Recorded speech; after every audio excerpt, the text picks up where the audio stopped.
வெட்டப்பட்ட பெண்ணின் கையை அறுவை சிகிச்சை மூலம் வெற்றிகரமாக ஒட்டவைத்து சென்னை ராஜீவ்காந்தி அரசு மருத்துவமனை மருத்துவர்கள் சாதனை படைத்துள்ளனர்.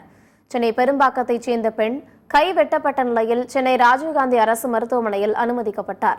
அவருக்கு கை மணிக்கட்டில் அறுவை சிகிச்சை செய்து மருத்துவர்களை கையை ஒன்றாக இணைத்துள்ளனர். இது தொடர்பாக ராஜீவ்காந்தி மருத்துவமனையின் முதல்வர் தேரணி ராஜன் மற்றும் மருத்துவர்கள் செய்தியாளர்களை சந்தித்த போது அறுவை சிகிச்சை செய்து பெண்ணின் வாழ்க்கையை காப்பாற்றியுள்ளோம் என்று கூறினர்.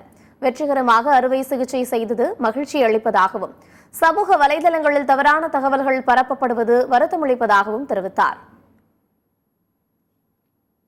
ஒரு மிகப்பெரிய ஒரு சிகிச்சை முறையை, அதாவது ஒரு 40 வயது பெண்மணிக்கு கைகள் 2 கைகளும் வெட்டப்பட்டு, குறிப்பா பாத்தீங்கன்னா ஒரு மணிக்கட்டில் இருக்கிற முழுமையாக துண்டாயிடுச்சு. அது கடைசி டிப்பு மட்டும்தான் தொங்கிட்டு இருக்கு.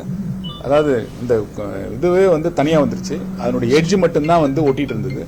இன்னொரு பாகத்துல பாத்தீங்கன்னா கடுமையா அதுவும் வெட்டப்பட்டு போன்ஸ் பிராக்சர் ஆயிடுச்சு. ரத்த நாளங்கள் அடுபட்டு இருக்கு.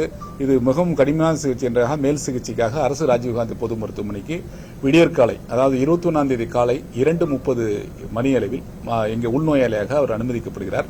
எடுக்கப்பட்ட அந்த சிகிச்சை முறை என்பது காலை 6 மணியில் துவங்கியது. மதியம் 3 மணி அளவில் தான் அந்த சிகிச்சையை முடிக்க முடிந்தது.